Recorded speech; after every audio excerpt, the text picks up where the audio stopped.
ma vie, j'ai navigué au grand large, parcourant les océans, enchaînant les milles et les aventures. Aujourd'hui, je vous invite à rencontrer ceux qui, comme moi, ont la mer pour horizon. Je vous emmène à travers la planète, de l'Afrique à l'Amérique, du Pacifique à l'Atlantique, à la rencontre des peuples des mers.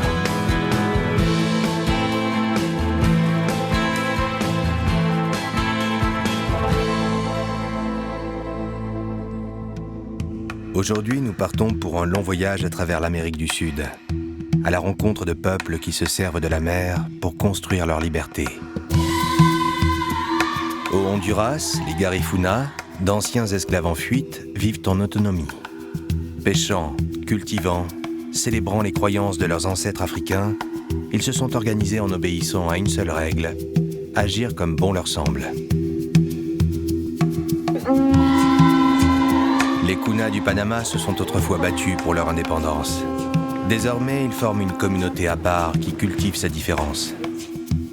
En Colombie, les Indiens Apalanchi habitent une terre désertique en s'évadant par les rêves. Enfin, nous partagerons l'amour des jangaderos du Brésil pour la navigation à voile. Sur leur jangada, ils s'aventurent au large pour pêcher et profiter d'un océan sans limite.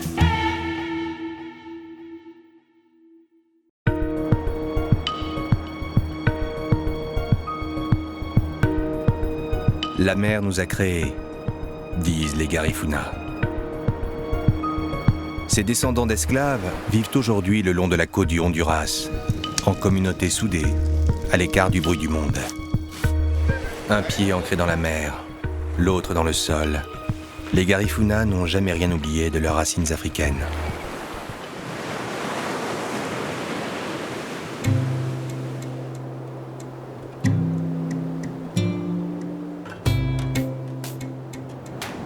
Pour les marins Garifuna, la journée commence aux premières lueurs de l'aube. À 52 ans, Edito est un capitaine respecté. Pêcheur depuis toujours, l'océan n'a plus aucun secret pour lui. On doit être minutieux pour la mise à l'eau. Ça ne se fait pas à la légère. Parce que tu vois, ici les vagues peuvent être traîtres. Ça peut compliquer la sortie. Tu dois repérer les séries de 3 vagues et attendre le bon moment.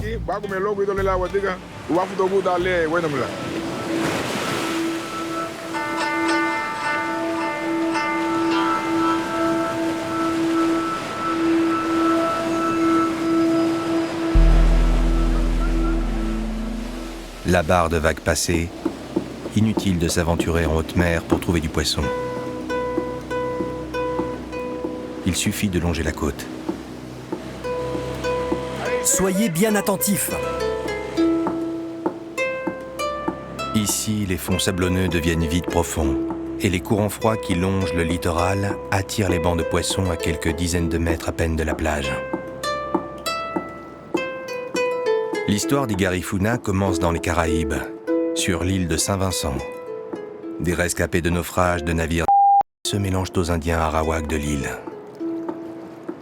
Puis, chassés par les Anglais, ils arrivent sur les côtes du Honduras il y a un peu plus de 2 siècles. Ils forment aujourd'hui un peuple à part en Amérique latine.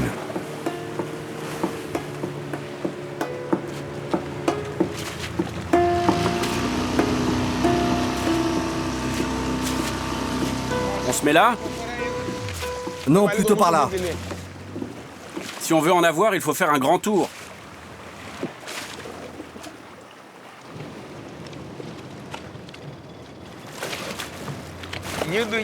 Les poissons sont malins. Ils se déplacent sans cesse.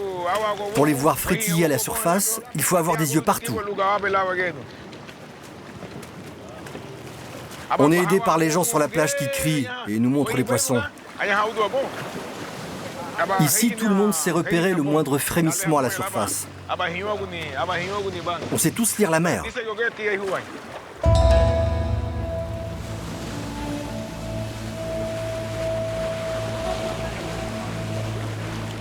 Vous voyez quelque chose? Gardez un œil sur les oiseaux.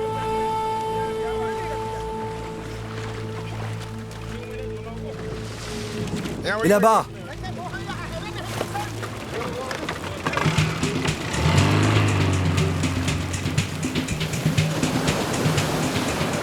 qu'est-ce que vous faites? Vous êtes trop nombreux. Le poisson va s'enfuir. Allez les aider.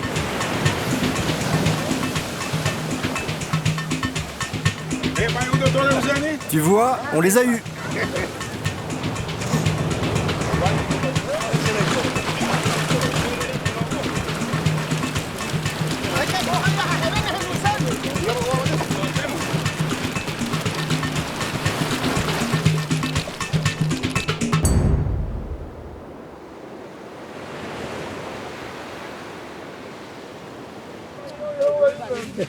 Le retour de pêche est toujours un moment attendu. Les prises sont partagées entre pêcheurs, puis vendues aux membres de la communauté. Allez, on va pouvoir commencer la répartition. On est 7 marins, donc 7 parts. Les parfaites, on vend le reste.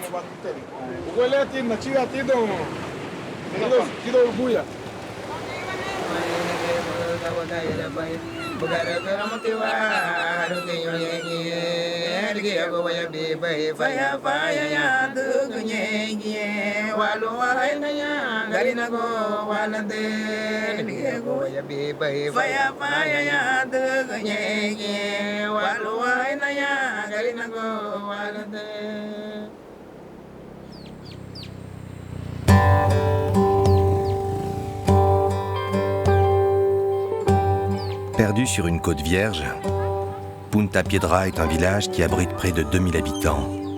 400 familles qui vivent ici sans eau courante ni électricité. Tous sont Garifuna. Garifuna, un mot qui littéralement signifie mangeur de manioc. Derrière le village, les contreforts de la cordillère américaine forment un autre océan. C'est une succession de vagues, de collines escarpées, recouvertes d'une végétation tropicale. À l'image de Celsa, l'épouse d'Edito, ce sont les femmes qui ont la charge de dompter ce territoire sauvage. Des terres qui étaient terra nullis, terres de personne, avant que les Garifuna ne s'y installent. Eh oui, 20 minutes d'ascension, tous les jours, comme nos pères et nos mères avant nous, et nos enfants après nous.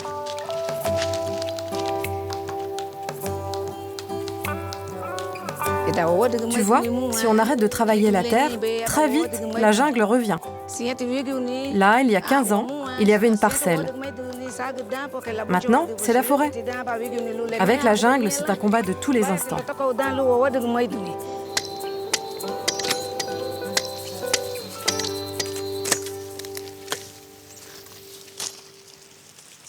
Regarde un peu ce travail de forçat, un vrai calvaire.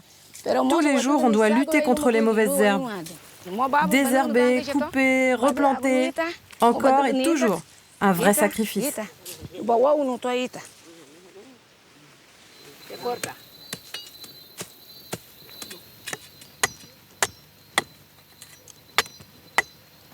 Sans manioc, pas de Garifuna.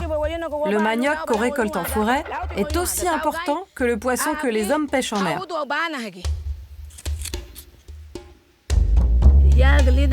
Ici, personne ne possède la terre à titre individuel. C'est la communauté qui distribue les parcelles aux familles. C'est elle qui détient le seul titre de propriété pour toutes nos terres, pour tout ce vaste territoire que tu vois là.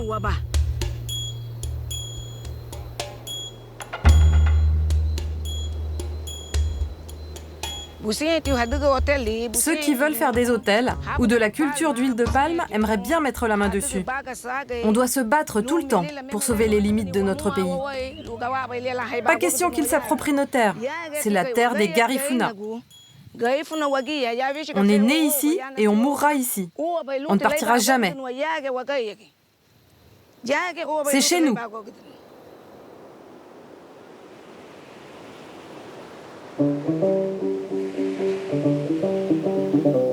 Au plus fort de la journée, la chaleur devient suffocante.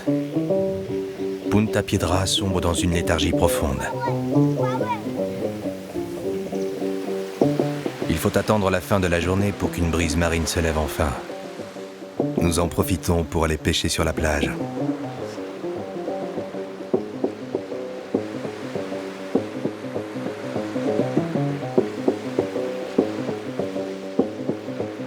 On aime bien venir attraper les crabes en fin de journée.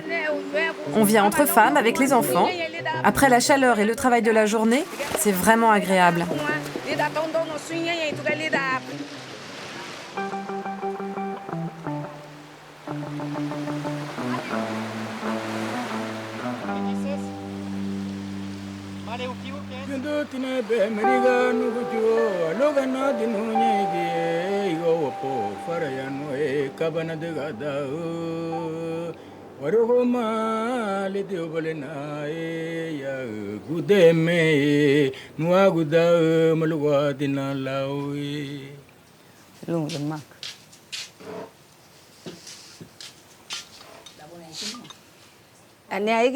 La machuca, c'est vraiment notre soupe traditionnelle.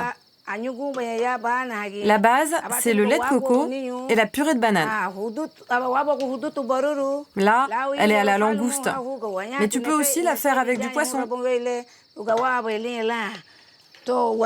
On profite des richesses de notre territoire et on combine tout ce qu'il nous donne dans notre cuisine. Écoute-moi bien.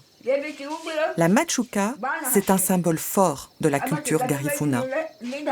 C'est le fruit d'un mélange, tout comme nous. Tu vois, c'est comme notre langue. Elle mélange des mots africains, français et aussi arawak. Cette langue est un ciment qui nous unit. On en est fiers.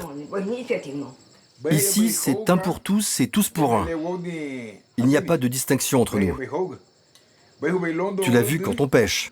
On part ensemble, on revient ensemble. On n'est ni riche, ni pauvre. Mais grâce à Dieu, ça nous suffit. Ici, on est tous des descendants d'esclaves, mais qui n'ont jamais été esclaves. Et ça, c'est dans notre sang.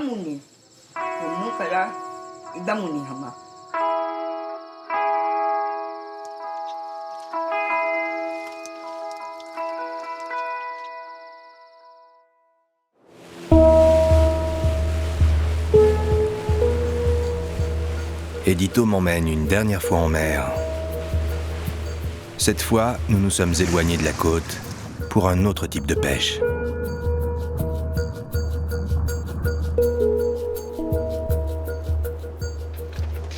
Tu crois qu'il est plein? J'espère. Il fait son poids.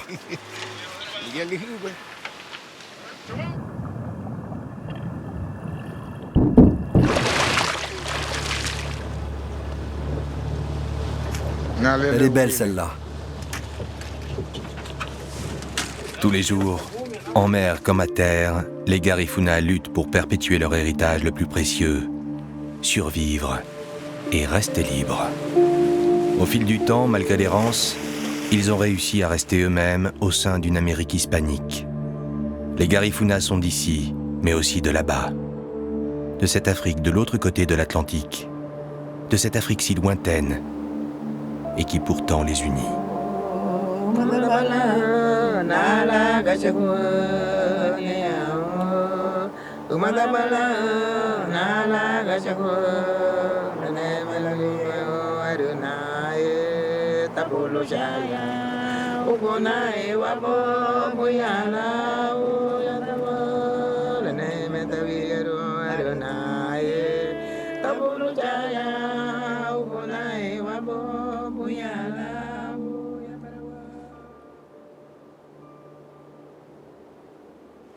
Mon voyage se poursuit en descendant vers le sud. Je quitte les Garifuna pour partir à la rencontre des Kuna, un peuple du Panama, qui s'est battu pour protéger son indépendance.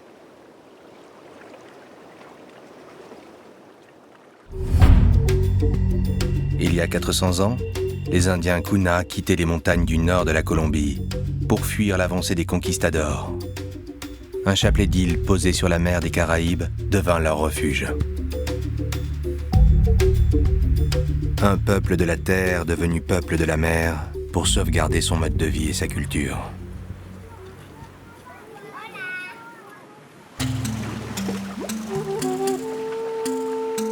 Le Kunayala, la terre des Kuna. Elle s'étend sur près de 200 km le long de l'isthme de Panama. Un territoire composé d'une large bande de terre nichée dans les contreforts des montagnes du Darien. un archipel de 400 îlots coralliens où sont installés les villages. Pour se déplacer entre les îles, les Kuna utilisent des houlous, des pirogues de 4 à 5 mètres taillées d'un bloc dans un tronc de bois dur. Les houlous n'ont pas de gouvernail ni de dérive. Leurs voiles sont un patchwork de tissu rapiécé maintenu par une simple livarde. Nous nous rendons à El Tigre. C'est là que vit Léo avec sa femme et sa fille. Une île minuscule située à 2 jours de navigation de la première route. C'est l'une des 38 îles habitées de l'archipel des San Blas. Isolés et protégés par l'océan et les montagnes, les habitants d'El Tigre ont préservé le mode de vie et l'identité de leur peuple. Comme tout nouvel arrivant fraîchement débarqué sur l'île, je dois me rendre chez le Saïla, le chef du village.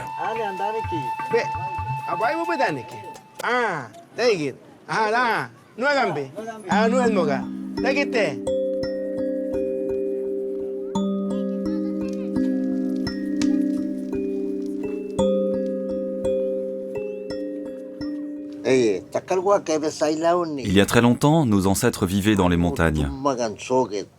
Lorsque les conquistadors sont arrivés, ils ont dû fuir. Ils ont découvert les îles. Mais il n'y avait rien à manger ni à boire. Bougadouk, celui qui a créé le monde tel qu'il est, leur a dit qu'ils pouvaient s'installer ici et qu'il leur donnerait tout ce dont ils avaient besoin pour vivre.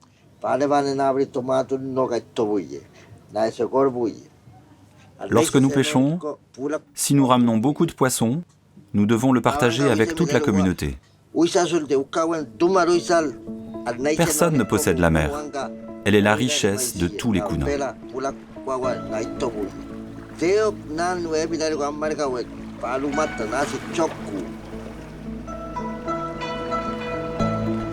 Pour pêcher, les habitants d'El Tigre n'ont qu'à ouvrir leurs portes. À l'abri du vent entre l'île et le continent, les eaux chaudes du lagon regorgent de poissons. Un simple fil de nylon et un hameçon suffisent pour attraper de quoi se nourrir, à condition toutefois d'avoir le coup de main. Quand l'appât est au fond, le poisson s'approche pour manger. Toi, tu écoutes et tu vas le sentir.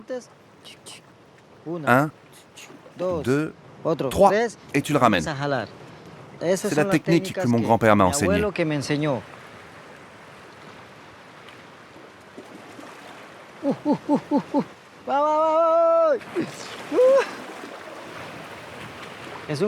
Il a une très belle couleur. En Kuna, on l'appelle Yaladela. C'est très nourrissant. On en a de toutes sortes. Des grands, des petits. Mais celui-là est petit parce qu'il vit dans le récif.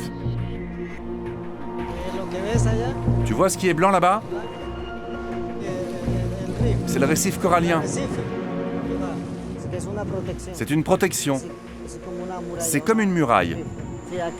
Ici, il y a beaucoup de remous. C'est là que les pêcheurs vont parce qu'il y a beaucoup de poissons. Des langoustes, des poulpes.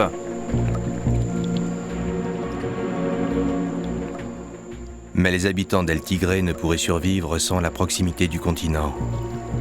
Chaque jour, au gré des marées, hommes, femmes et enfants se rendent sur la terre ferme.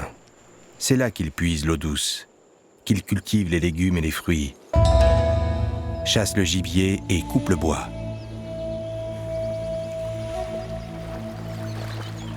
Nous pénétrons dans cette forêt immense qui semble littéralement nous happer. C'est l'une des dernières forêts primaires d'Amérique centrale. Les Kuna l'appellent le Boniganas, le sanctuaire des esprits.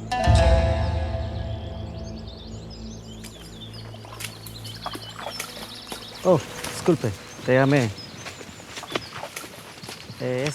Cette plante va nous protéger des mauvais esprits. Yeah, okay.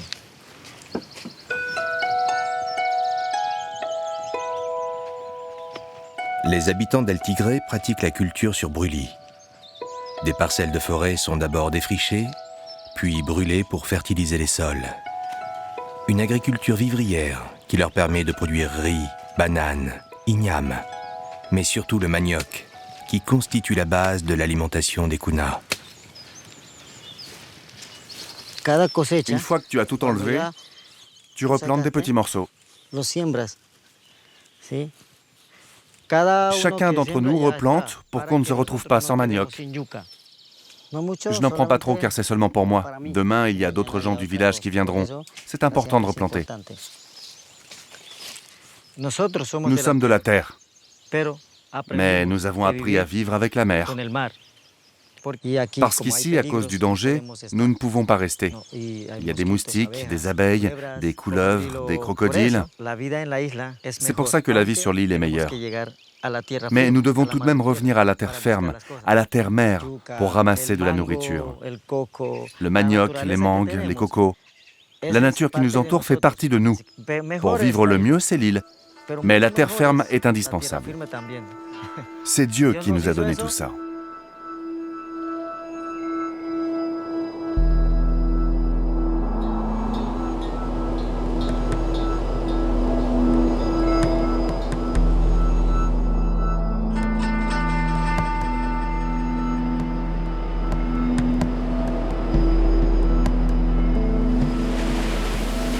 Ce matin, les rues du village sont recouvertes d'eau.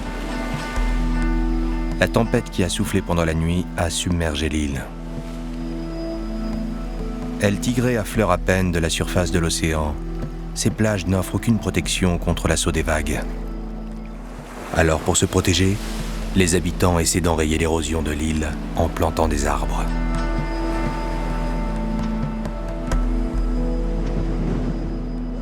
Aujourd'hui, du haut de mes 74 ans, j'ai vu beaucoup de changements. Le plus important, c'est la montée du niveau de l'océan. Lorsque le coefficient de marée est fort, le village se retrouve totalement inondé. Avant, on ne voyait jamais ça. Les îles sont tout simplement en train de disparaître.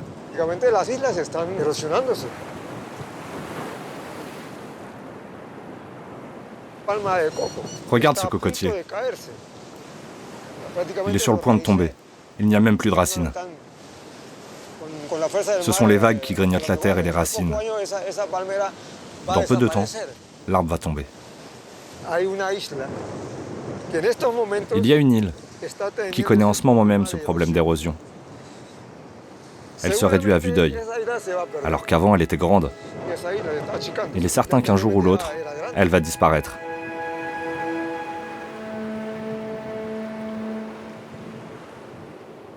Les îles les plus au large sont aussi les plus menacées. Elles sont pour la plupart inhabitées, mais elles jouent un rôle économique important.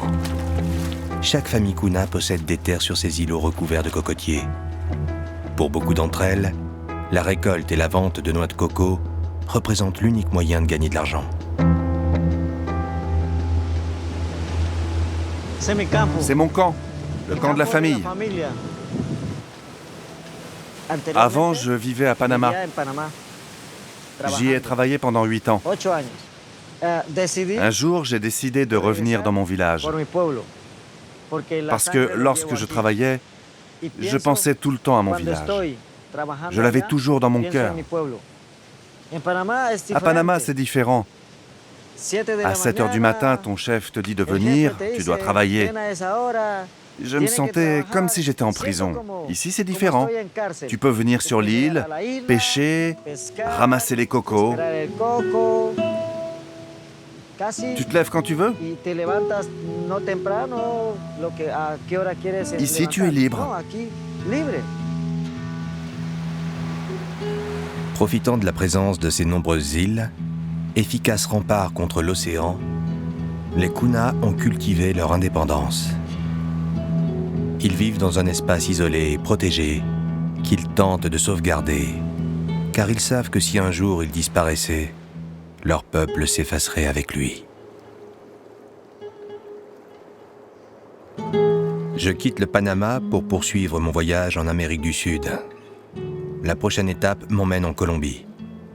50 millions d'habitants vivent sur ce territoire. Je me dirige au nord, là où vivent les Indiens Apalanchi. Leur terre est rude et sèche, balayée par des vents violents et brûlée par le soleil. La mer est indispensable à leur survie. Mais ses ressources, de moins en moins abondantes, rendent leur existence toujours plus fragile. Pêcheurs, ils sont aussi bergers et agriculteurs. Mais la pluie est rare.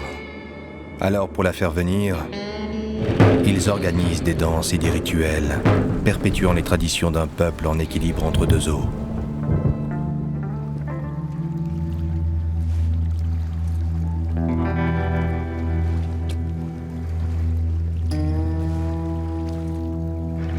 Fais attention, celui-là est agressif. Il est assez dangereux.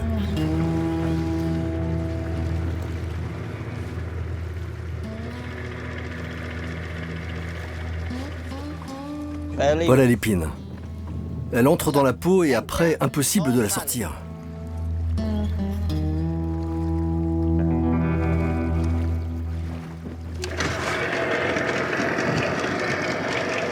À 52 ans, Pépé est un pêcheur chevronné. Tous les matins, il part remonter ses filets avec le lever du soleil. Il appartient à la communauté des Indiens Wayuu. Elle regroupe près de 685 000 personnes qui vivent dans un désert proche de la frontière du Venezuela. Les Apalanchis, ce qui signifie gens de la plage, sont des Wayuu, mais dont la particularité est d'habiter le long de la côte.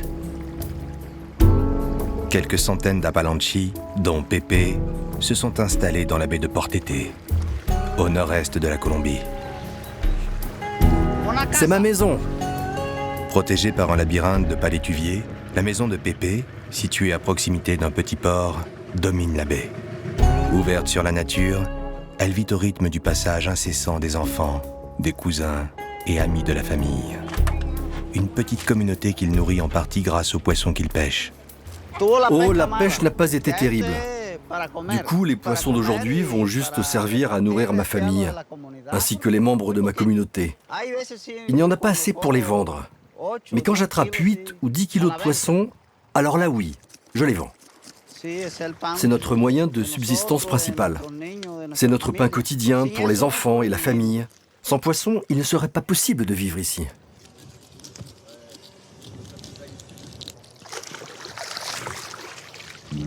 La péninsule de la Guarrera est un désert balayé par des alizés forts et quotidiens. Elle est en permanence écrasée par un soleil de plomb, délaissée par une pluie trop rare qui se refuse à la terre. Une vie en équilibre, où les chèvres fournissent un peu de viande en complément du poisson, mais surtout du lait et de la laine. Lina est la femme de Pépé. Lorsque son mari pêche, elle s'installe devant son métier à tisser pour fabriquer les hamacs et les sacs utilisés par la famille. Dans cette communauté, la place des femmes est primordiale. Ce sont elles les propriétaires des terrains. Lina possède ainsi des dizaines d'hectares autour de sa maison qui servent à nourrir les chèvres de la famille. En fin d'après-midi, et en bon berger, Pépé rassemble son troupeau dans l'enclos pour protéger ses animaux des chiens errants. Là, tu vois, on va le faire téter.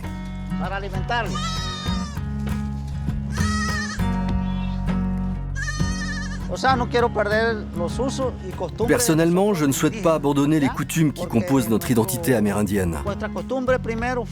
À l'origine, nous sommes des bergers nomades, pas des pêcheurs. Nous avons découvert la mer tardivement dans notre histoire.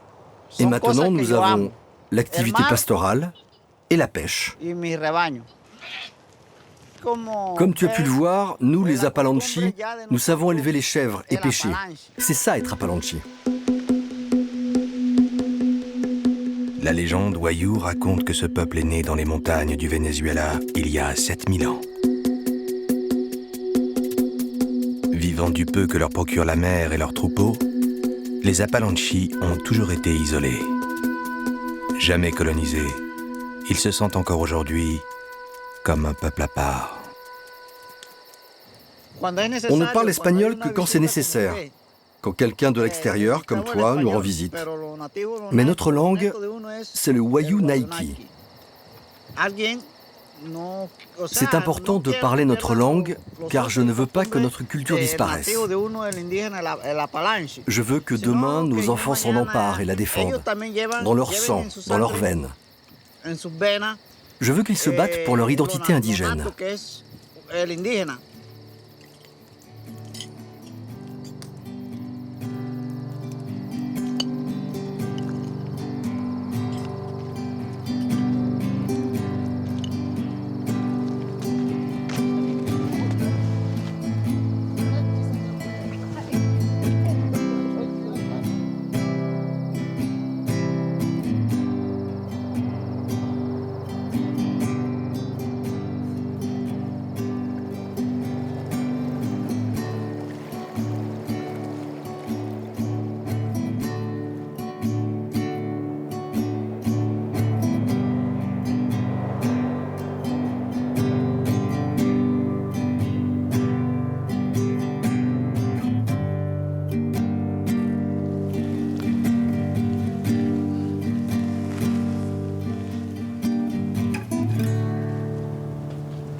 Pour nous, dormir, c'est important, car la nuit, c'est le temps du rêve. La signification des rêves est fondamentale dans notre culture. Ce sont eux qui annoncent le futur. Ce sont grâce à eux que nous entrons en contact avec les esprits de nos ancêtres. Grâce à certains rêves importants, nos anciens nous préviennent des événements précis qui vont nous toucher ou toucher l'ensemble de notre communauté. Dans ce pays de chaleur et de poussière, la pluie, précieuse et salutaire, n'arrive jamais à l'improviste. Elle s'invite dans les rêves, s'annonce dans les nuages, se prévoit dans les formes des vagues. Les signes qui la précèdent font l'objet de décryptage lors de réunions organisées dans une maison située tout en haut d'une colline. Elle appartient à celle qui dirige la communauté, à celle qu'on appelle ici l'autorité. Tous s'y retrouvent, petits et grands, hommes et femmes, tous venus pour écouter le récit des rêves importants les plus récents.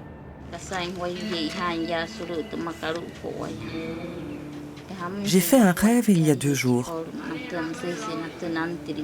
Le soleil venait de se lever. La mer était calme. J'étais sur la plage de Portete quand tout d'un coup, la mer s'est retirée. J'ai alors vu 2 cavaliers habillés en blanc qui chevauchaient à toute allure sur le sable. Leurs habits étaient éclatants, d'un blanc très pur. Et j'ai été très impressionnée par la vitesse de leurs chevaux. Ils allaient vraiment très vite. Alors là, c'est très clair. Ce genre de rêve s'interprète très facilement. Cela veut dire que la pluie va arriver. La vitesse des chevaux signifie qu'elle va arriver bientôt. Face aux menaces qui pèsent sur cette vie en équilibre, les Apalanchi comptent sur la protection des dieux. Pour susciter leur faveur, ils les célèbrent régulièrement à travers une danse qu'ils appellent la Yona. Elle s'effectue sur cette piste que Pépé est en train de préparer. La Yona est annoncée grâce au tambour qui invite les habitants des villages alentours à y participer. Ensuite, les jeunes filles sont maquillées en hommage à Polowe, la déesse de la mer. À l'aide d'une peinture à base de champignons, elles se dessinent des figures de poissons et de coquillages sur le visage, tandis que les hommes accordent leur tambour pour la soirée qui s'annonce. Peu à peu, le soleil se couche, laissant place à la lumière des motos, projecteur de fortune de cette danse toujours attendue et désirée.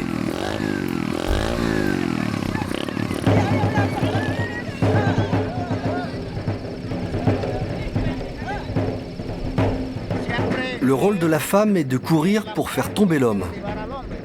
La femme avance tête baissée, puis accélère pour déséquilibrer son partenaire.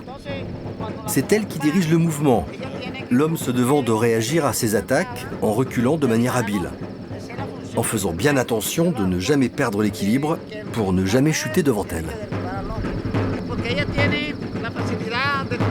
C'est ce que la Yona symbolise. Une faute d'inattention en reculant et le voilà par terre.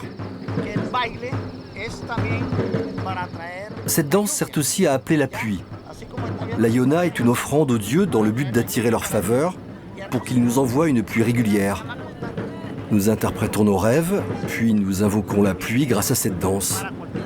Voilà les étapes que nous devons suivre pour faire venir cette pluie qui nous est tant précieuse.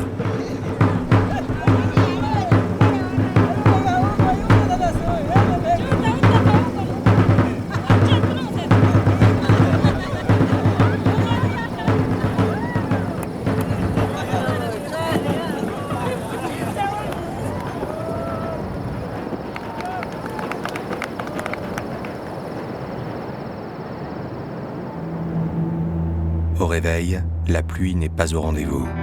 Mais pour Pépé, ce n'est qu'une question de jours. La saison des pluies qui dure de septembre à décembre va arriver. Pépé la devine à des petits signes qui ne le trompent jamais. Tu vois comme le niveau de l'eau est haut. La température est étouffante. Tout ça annonce une forte pluie. T'es d'accord avec moi?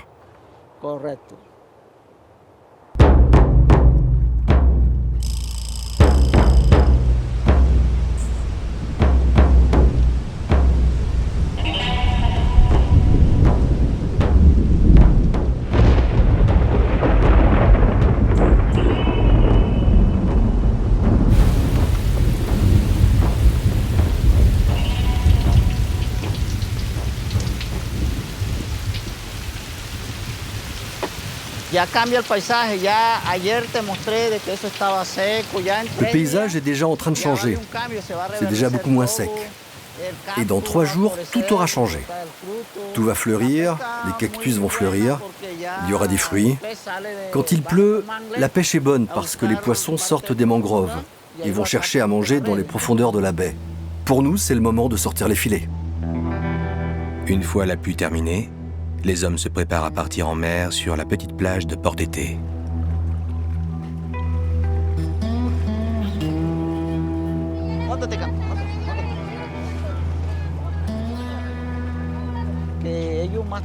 Il y a des années, c'était magnifique ici. Tu jetais un filet et tu récupérais énormément de poissons. Tu partais pêcher et il y avait des langoustes en quantité. Mais maintenant, il y en a beaucoup moins. La vie est plus dure, mais je ne veux pas oublier ma culture. Et je veux la transmettre à mes enfants. Parce que je trouve qu'ici c'est beau et que nous devons défendre cet endroit.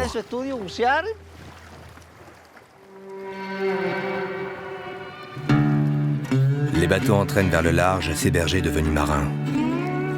À la recherche du poisson nécessaire à leur survie, entre désert et océan, ils s'engagent sur une mer qui nourrit leur famille, mais aussi leur imaginaire et leurs rêves.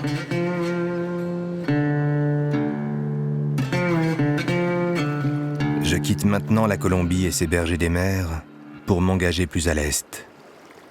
Je me dirige vers le nord-est brésilien, une région immense, célèbre pour sa lumière et ses longues plages de sable. Le long d'une côte battue par les vents, les pêcheurs du nord-est brésilien ont appris à affronter la mer à l'aide d'un étrange bateau. Ils s'aventurent au large pour attraper le poisson dont ils ont besoin.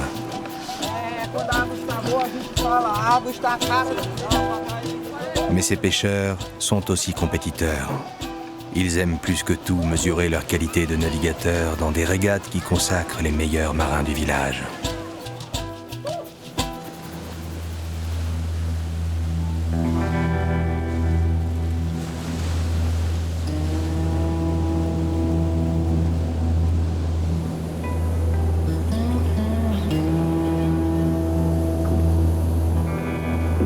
Prends la baume! Apporte-la ici! À 21 ans, Luis a déjà une grande expérience de la mer. Prends les cales.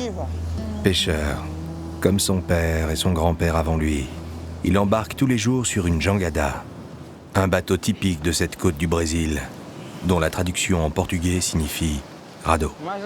La jangada, c'est ce qu'on fait de mieux. Bonne construction, solide, c'est bien pensé. C'est la jangada qui nous assure la meilleure sécurité.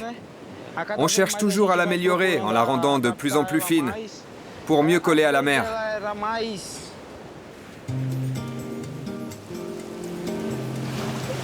Des vents forts et constants soufflent sur la côte. Ici, la mer est dure et souvent dangereuse. Ceux qui s'y aventurent doivent posséder de bonnes connaissances maritimes. Et surtout, ils doivent maîtriser le maniement de ces jangadas. Bateaux effilés et efficaces pour naviguer dans les vagues. Ceux qui y parviennent s'appellent des jangaderos. Ils vivent dans la partie nord-est du Brésil. Luis habite à Canto Verde, un petit village de 1000 habitants qui rassemble une importante communauté de ces pêcheurs. Pour moi, c'est une découverte, car je n'imaginais pas que cette planche à voile améliorée puisse être aussi performante.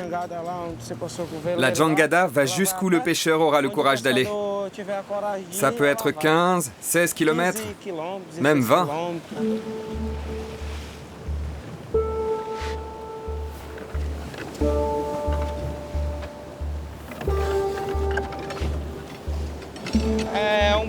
Un bon jangadero, c'est celui qui sait où se trouve le poisson. Il est capable de le localiser. Si tu n'es pas capable de faire ça, ou si tu ne sais pas naviguer, alors tu attrapes rien. Rien du tout. Il faut connaître la mer, reconnaître les taches à la surface. Comme ça, tu sais où lancer les filets. Et quand tu sais ça, tu es un bon jangadero.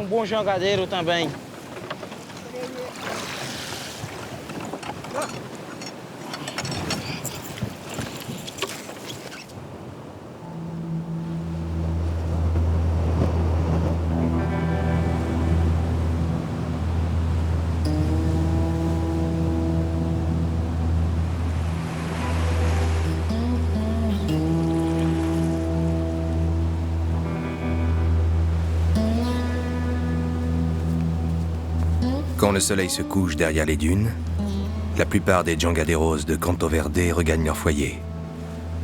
Ils rapportent à leur famille le poisson qu'ils ont pêché.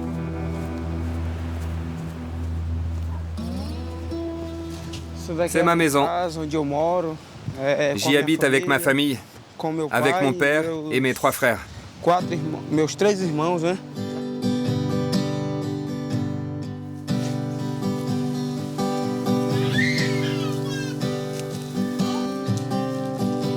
Adriana, la mère de Luis, a la responsabilité de la maison. Ivan, son père, âgé de 52 ans, est un pêcheur réputé.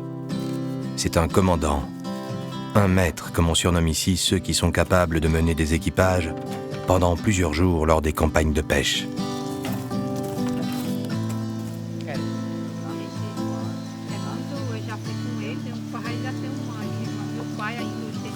À 21 ans, Luis est déjà marié et père de famille. Il partage la maison de ses parents avec femmes et enfants, espérant un jour pouvoir prendre son indépendance. Moi, j'aimerais bien devenir commandant pour naviguer le plus possible. Mais il faut que j'ai assez de connaissances, d'expérience pour obtenir la confiance de ceux avec qui je navigue. Je pense pouvoir y arriver, mais je dois être déterminé et aller de l'avant pour devenir le maître d'équipage. Je dois lui apprendre correctement pour qu'il fasse bien les choses, pour qu'il ne se blesse pas, pour qu'il n'y ait pas d'accident. Tout est une question de confiance. Il doit pouvoir compter sur ses connaissances et je dois pouvoir compter sur lui. Et tout ça ne se fait pas en un jour, comme on dit. Il faut y aller prudemment.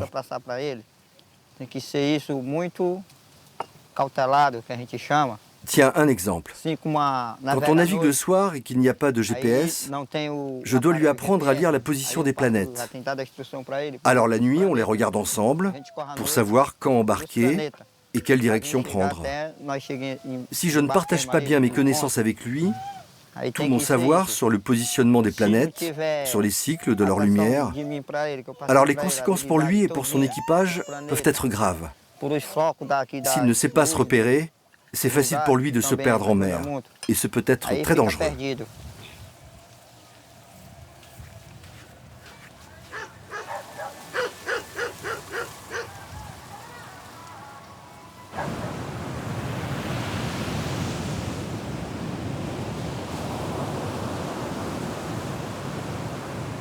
Le nord-est du Brésil est une région pauvre.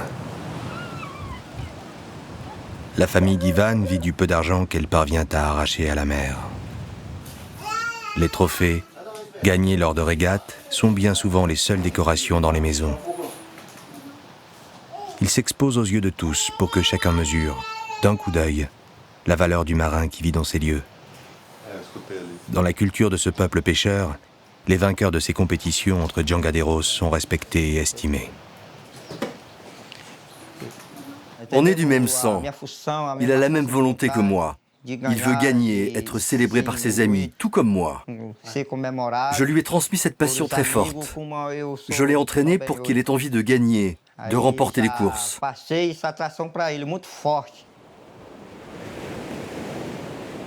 Dans ces villages de la côte, ces compétitions qui opposent les meilleurs pêcheurs viennent égayer une vie faite de travail et de routine.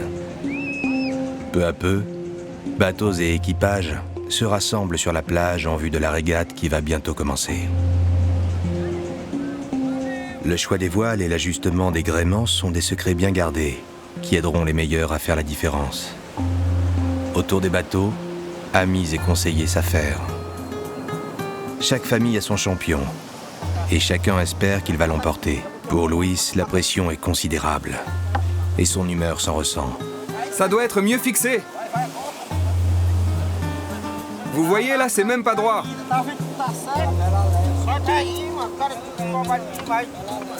C'est vraiment pas sérieux comme travail. Quelques secondes avant la course, les bateaux sont placés sur la ligne de départ.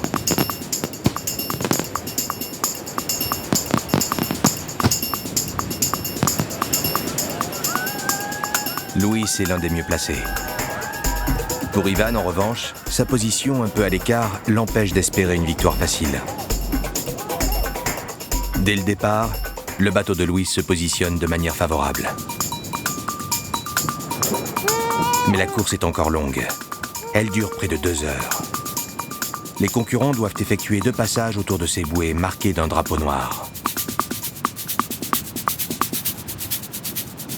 Portés par un vent de 20 à 25 nœuds, les équipages doivent maîtriser leur allure et virer au plus près des bouées pour ne pas se laisser distancer.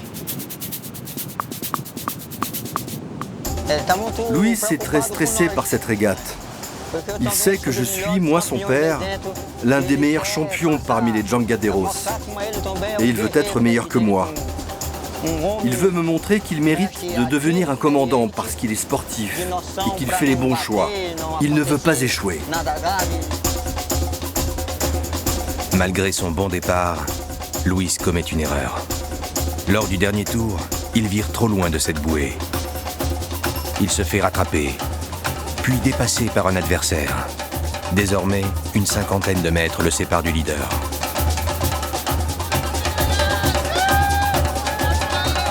Distancé, il va finalement finir 2e à quelques minutes près, abandonnant aux supporters de son adversaire le bonheur de la victoire tant espérée.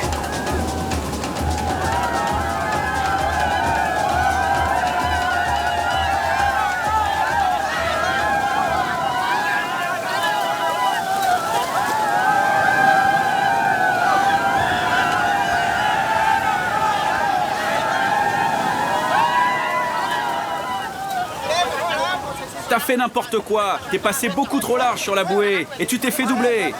T'aurais dû la prendre bien plus serrée. T'as tourné beaucoup trop tard.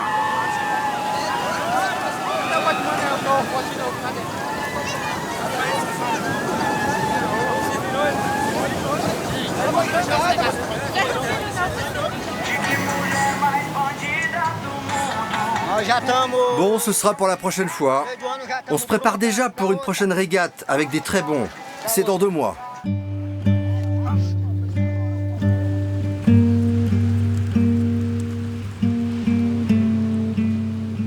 La 2e place est amère pour celui qui se rêvait champion comme son père.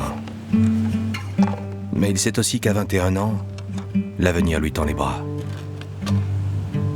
Luis est l'un des meilleurs marins du village. Sans doute aussi l'un des prochains maîtres. Il aura d'autres occasions de montrer à tous ses qualités.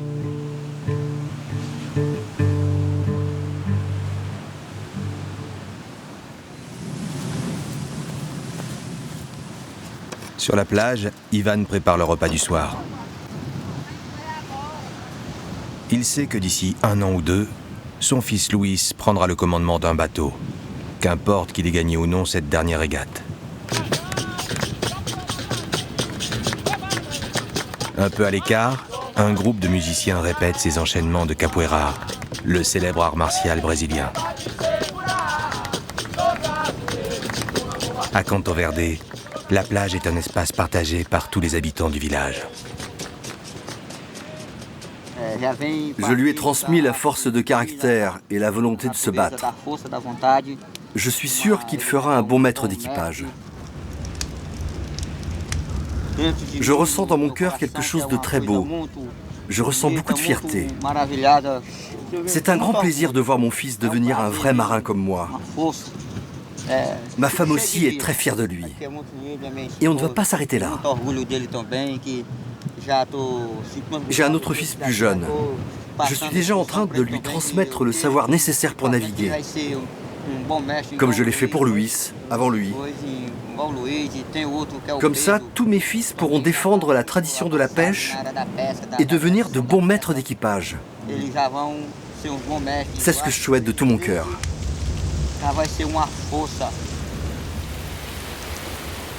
Comme souvent au Brésil, la pluie s'invite soudainement à la soirée. Un peu à l'image des imprévus qui bouleversent le destin de ces peuples.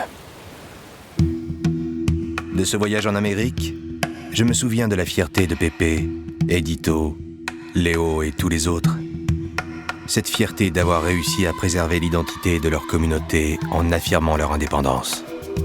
Mais tous aussi ont le sentiment d'être sur un fil. Comme si être Apalanchi, Garifuna, Kuna ou encore Jangadero était un privilège bien fragile, au regard des changements qui agitent le monde.